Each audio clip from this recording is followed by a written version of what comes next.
Pemirsa, DPR RI siap menggelar perhelatan G20 Parliamentary Speakers Summit P20 pekan depan di Gedung Parlemen Indonesia. Salah satu isu strategis yang diangkat adalah mengenai pembangunan ekonomi hijau.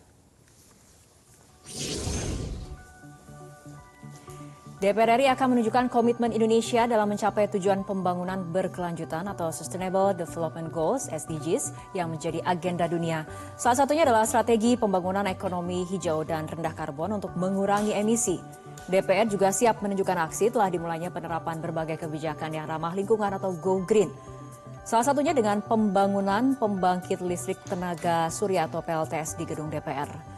Ketua DPR RI Puan Maharani juga telah memberikan instruksi kepada jajaran untuk menerapkan pelaksanaan Go Green guna menunjang pembangunan hijau. Puan Maharani juga meyakini forum internasional bergengsi ini akan berdampak positif terhadap pariwisata Indonesia. Kehadiran pimpinan parlemen, perwakilan delegasi dan tamu undangan akan meningkatkan penerimaan negara di sektor pariwisata. Dalam kegiatan P20, DPR juga akan mendorong penanaman jutaan pohon untuk Indonesia dan seluruh dunia. Gerakan penanaman pohon diharapkan bisa mengurangi pemanasan global atau global warming. P20 akan digelar di Kompleks Parlemen Senayan mulai 5 hingga 7 Oktober 2022 mendatang sebagai bagian dari rangkaian konferensi tingkat tinggi KTT G20 di Bali.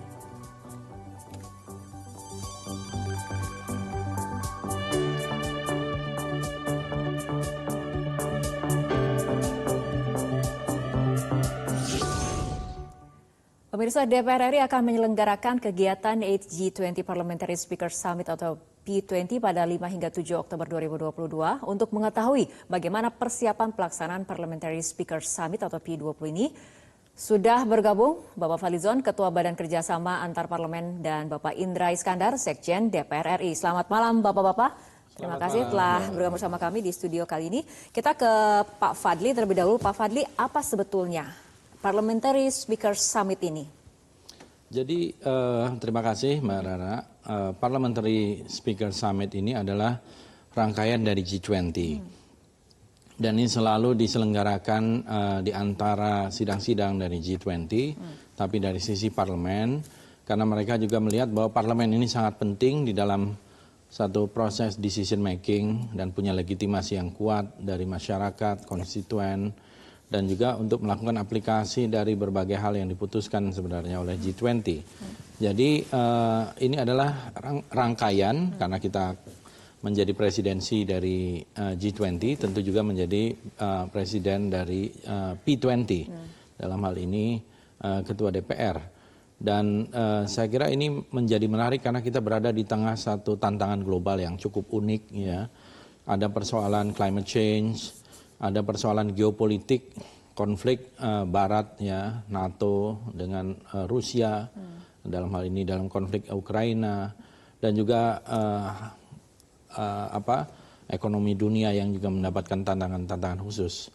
Karena itu kemudian kita membuat satu tema terhadap P20 ini, itu berusaha untuk melakukan satu diskusi yang cukup mendalam tentang 4 hal paling tidak. Oke, nah bagi Indonesia sendiri apa sebetulnya pentingnya pelaksanaan P20 ini?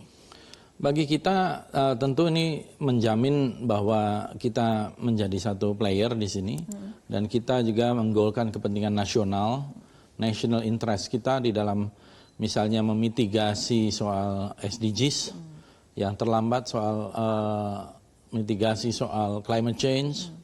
Kita juga kepentingan nasional kita dalam konteks ketahanan pangan dan ketahanan energi, dan juga social inklusi sosial. Jadi sejumlah hal yang menjadi kepentingan nasional karena hakikat dari politik luar negeri kita tentu kepentingan nasional, national interest. Baik, ini mengenai pelaksanaan P20 sendiri, Pak Indra, sejauh mana sebetulnya kesiapan jelang pelaksanaan P20 ini? Ya, terima kasih. Jadi secara keseluruhan sebenarnya perhelatan ini kita sudah sangat siap karena seperti keketuaan yang lalu di Italia atau beberapa negara sebelumnya memang parlemennya mencari tempat di tempat kantornya sendiri. Nah, di DPR kita menjadi tuan rumah sehingga kita melakukan persiapan-persiapan yang berkaitan dengan model persidangan-persidangan dari P20. Nah, saya kira secara keseluruhan kita siap dan terus terang kita ini berkesempatan untuk mempromosikan green building DPR karena dari tracing kami di dunia ini mungkin satu-satunya kantor parlemen yang seperempat tenaga listriknya diambil dari tenaga surya adalah di DPR gitu.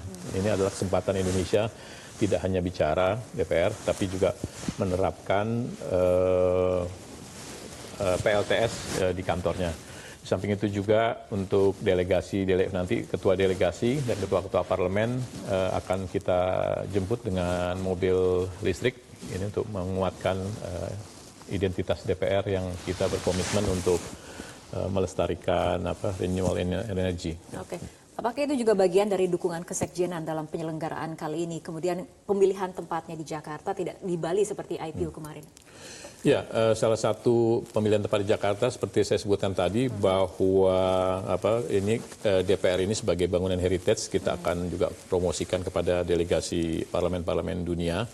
Di samping itu juga bahwa diadakan di Jakarta ini tentu kita ingin seperti juga parlemen-parlemen lain memperkenalkan lingkungan kerja parlemen Indonesia kepada parlemen dunia. Dan tentu ini penting menunjukkan bahwa DPR memang berkomitmen pada green building. Salah satu acara yang juga akan nanti dilakukan adalah penanaman pohon terhadap 100 delegasi. Seluruhan delegasinya ada 362 ya, 19 ketua parlemen, 14 wakil ketua parlemen, ada 2 organisasi internasional, kemudian juga ada belasan duta besar yang juga akan terlibat di dalamnya. Jadi forum ini sekali lagi akan kita mempromosikan bagaimana DPR Indonesia peduli pada isu-isu lingkungan. Oke, baik Pak Fadli, di segmen selanjutnya kita akan membahas mengenai tema besarnya seperti apa, isu strategis yang akan diangkatnya sendiri apa, tapi kita ikuti jeda berikut lebih dahulu.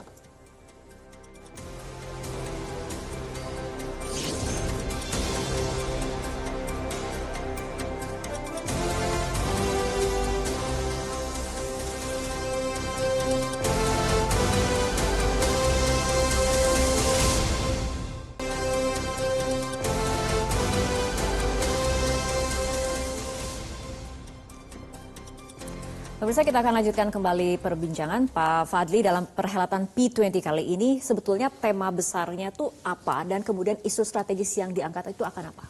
Iya, kalau dari tema besar atau tema prioritas itu kan Stronger Parliament for Sustainable Recovery. Karena kita terkait dengan akhir dari pandemi COVID ini dan ini juga tentu sejalan juga dengan tema yang diusung oleh pemerintah ya. Recover together, recover stronger.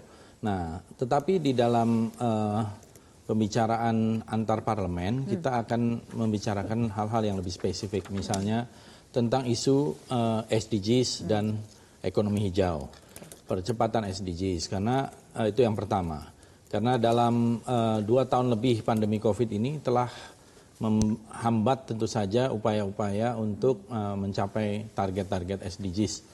Sustainable Development Goals atau pembangunan berkelanjutan, tahap-tahap berkelanjutan itu. Kemudian yang kedua adalah isu-isu aktual ya terkait dengan ketahanan pangan, ketahanan energi, dan tantangan ekonomi. Kemudian yang ketiga adalah isu yang terkait dengan politik, yaitu terkait dengan memperkuat peran parlemen dan demokrasi, memperkuat parlemen dan demokrasinya, vibrant democracy ya, karena selama pandemi juga ada seolah-olah proses pengambilan keputusan itu sepihak gitu ya. Jadi parlemen perlu regain demokrasi kita gitu. Dan tentu yang terakhir adalah isu-isu social inclusion, gender equality, pemberdayaan perempuan ya, kesetaraan gender dan sebagainya. Jadi ini 4 isu. Dan di antara 4 isu itu yang akan dibicarakan dalam Speaker Summit, juga didahului tanggal 5-nya kita membuat inisiasi namanya Parliamentary Forum. Parliamentary Forum ini mengundang tidak hanya anggota parlemen, tapi juga masyarakat, civil society, dan tokoh-tokoh dari berbagai latar belakang Ya, sebelum dimulainya yang tanggal 6, tanggal 7, tanggal 5-nya kita buat ini sebagai satu platform untuk duduk dan bicara bersama. Nah, dan ini temanya terkait dengan climate change, terkait dengan SDGs, terkait dengan beberapa hal tadi. Oke, baik. Nah, ini mengenai tadi Pak Fadli mengatakan mengenai penguatan peran. Pak Indra, bagaimana sebenarnya penguatan peran dan fungsi parlemen untuk pemulihan berkelanjutan yang dinilai sangat dibutuhkan di tengah berbagai tantangan krisis energi, pangan, dan juga krisis keuangan global, Pak Indra? Ya, saya kira komitmen DPR kan sudah diwujudkan ya. Bagaimana saat ini DPR sedang memperjuangkan juga undang-undang energi terbarukan gitu ya. Dari situ komitmen DPR itu bagian wujud yang DPR bisa sampaikan kepada publik dan itu merupakan jadi pijakan kita ke depan gitu ya. Dan DPR tidak hanya bicara, tentu semua kegiatan-kegiatan yang berkaitan dengan ke-DPR-an saat ini juga kami sudah melakukan paperless misalnya gitu ya. Kemudian juga di banyak ruangan sekarang kita sudah pakai menggunakan automatic building system gitu ya. Jadi melakukan penghematan dan terus itu akan melakukan perbaikan-perbaikan semacam itu. Di kompleks parlemen juga kita sudah menyiapkan 4 titik untuk kendaraan listrik. Itu saya kira ke depan kami sudah sangat siap untuk isu itu ya. Oke, nah ini mengenai komitmen parlemen sendiri, Pak Fadli, bagaimana komitmen parlemen dalam mencapai tadi tujuan pembangunan berkelanjutan ataupun Sustainable Development Goals (SDG) yang memang kemudian jadi agenda dunia? Ya, pasti terhambat ya karena pandemi COVID. Tetapi kita meyakinkan bahwa harus ada satu proses percepatan kira-kira begitu. Dan kan targetnya 2030. Setelah dicanangkan 2015, 2020 sampai 2030 itu maksudnya adalah the decade of action atau dekade aksi. Tapi kenyataannya dunia dilanda oleh pandemi COVID. Jadi pasti terjadi perlambatan. Nah, untuk itu saya kira kita perlu ada satu komitmen bersama untuk bagaimana proses percepatan. Terkait dengan hal itu kita memang ingin juga menagih ya, misalnya dalam persoalan iklim ini yang lain ya, dari SDGs soal iklim. Kita berharap juga di forum ini Indonesia ya memberikan masukan komitmen negara maju. Ini tentang climate justice gitu. Keadilan climate. Kita negara-negara berkembang termasuk Indonesia menjadi paru-paru dunia disuruh untuk tidak boleh melakukan deforestasi dan seterusnya. Tapi kan mereka lebih dulu melakukan itu. Jadi kita juga ingin komitmen mereka negara-negara maju yang diberitakan itu sampai 100 miliar dolar itu harus segera bisa dijelaskan roadmap-nya, realisasinya. Nah ini kan kita suarakan.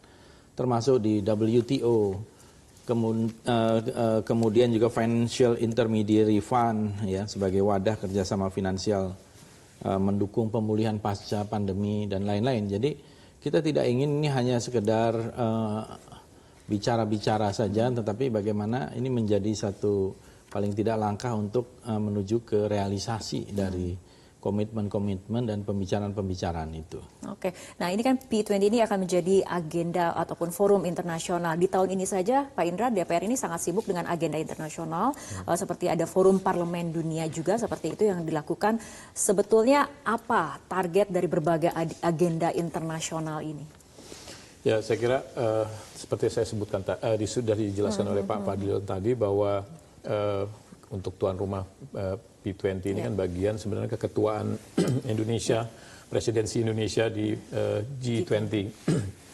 Nah, saya kira engagement terhadap negara-negara G20 dalam parlemen P20 ini sangat penting. Beberapa agenda yang tadi sudah dijelaskan oleh Pak Fadlizon berkaitan dengan isu-isu strategis, berkaitan kesehatan, pembangunan berkelanjutan, energi, kemudian juga pangan gitu ya.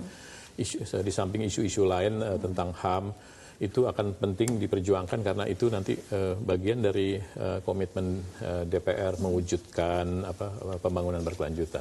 Oke, selanjutnya juga kita akan membahas apa sebenarnya target dari hasil pelaksanaan P20 nanti, tapi kita akan membahasnya usai jeda berikut.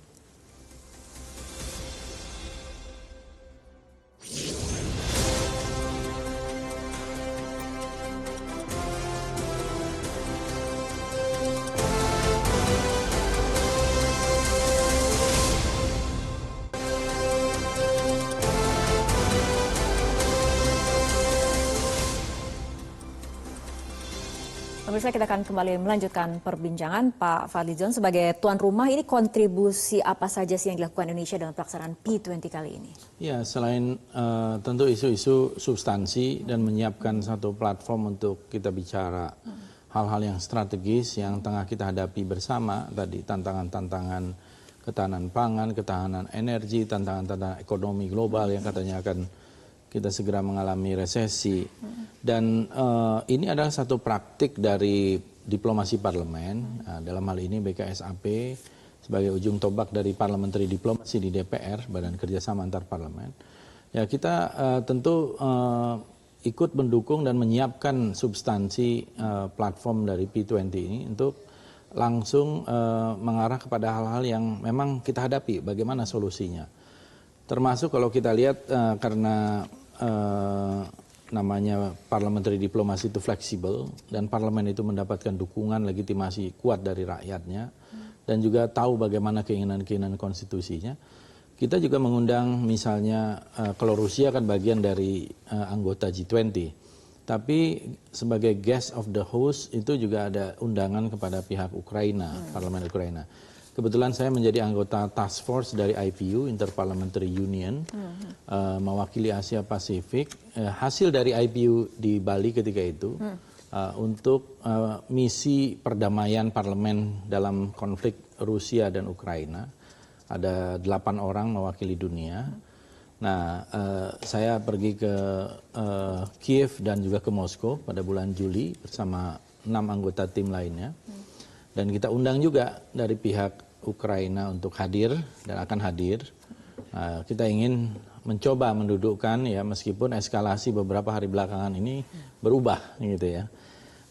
Setelah referendum di 4 tempat di wilayah yang kemudian diklaim juga sebagai bagian dari Rusia. Nah, kita lihat ini apakah nanti akan ada satu platform untuk pembicaraan itu, tapi pasti isu Rusia Ukraina ini pasti akan terangkat di dalam P20. Mudah-mudahan ini bisa menjadi salah satu juga jalan atau pintu untuk dialog, karena kita akan ada pertemuan parlemen dunia di Kigali di Rwanda minggu depan ya. Jadi ini memang agak berurutan. Nah, minggu depan kita akan ke Afrika untuk membicarakan beberapa persoalan terkait hal ini. Oke, Pak Indra, sebetulnya target dari hasil pelaksanaan P20 ini apa? Saya kira yang penting juga kita tunjukkan kepada pada dunia gitu ya, bagaimana Parlemen Indonesia berperan untuk mengambil bagian dalam problem-problem global yang ada. Jadi nanti di sini kan tadi sudah jelaskan Pak Fadlizon ya, ada outcome dokumen yang itu nanti akan mengikat negara-negara di G20 di parlemennya, dan itu akan menjadi landasan bagi masing-masing parlemen di G20 untuk menjadi mandatori di masing-masing negara.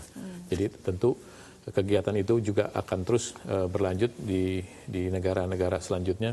Saya kira nanti kita berharap ada semacam outcome dokumen itu, semacam Joint statement. Apakah nanti namanya protokol Jakarta atau apa, saya nggak tahu. Tapi itu mungkin Pak Fadlizon yang Jadi intinya adalah pembicaraan-pembicaraan ini yang menampung suara rakyat, suara masyarakat dari G20 yang diwakili oleh para parlemen, ini akan masuk di dalam bagian dari hasil pembicaraan itu untuk disampaikan kepada para pemimpin negara nanti di G20 pada bulan November. Jadi outcome dokumennya sudah kita bicarakan sebelum ini pun, dan nanti puncaknya pada tanggal 5, 6, dan 7 Oktober besok ini. Tapi apakah ada kemudian spesifik bentuk kesepakatan bersama yang diharapkan memang terjadi ataupun bisa dicapai di P20 nanti? Kita optimis akan ada kesepakatan tersebut karena kita sudah ada pembicaraan-pembicaraan awal yang disebarluaskan juga kepada seluruh anggota G20 yang akan menjadi delegasi. Jadi sudah ada semacam perdebatan awal atau kalau ada masukan-masukan, kritik dan input lainnya.